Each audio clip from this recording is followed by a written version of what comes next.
በዝምታችን የምንገላቸው ሰዎች አሉ። መግደል መሳሪያ አንስቶ መተኮስ፣ የህይወትን እሳት ለማክሰም መታገል ብቻ አይደለም።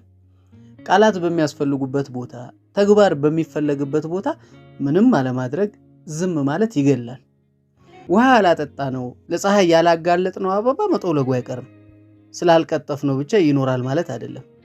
ወደን ግን መውደዳችንን ወይም አድናቆታችንን ያልገለጽንላቸው ደራሲያን፣ ሙዚቀኞች፣ ሰዓሊያን፣ ተዋንያን በቆይታ ተስፋ ይቆርጣሉ። እንደምንወዳቸው ያልነገርናቸው ጓደኞቻችን፣ የከፈሉትን ዋጋ አፕሪሺየት እንደምናደርገው ያልነገርናቸው ጀግኖቻችን፣ መልካም ውለታ የዋሉልንና ያላመሰገንናቸው ሰዎች ሁሉ እንደተረሱ ሊያስቡ ይችላሉ። በዝምታችን እየገደልናቸው ይሆን? ዋጋቸውንስ እያሳነስ ነው ይሆን? ህይወት ያለው ነገር ሁሉ ክብካቤ ይፈልጋል፣ ኖሪሽመንት ይፈልጋል።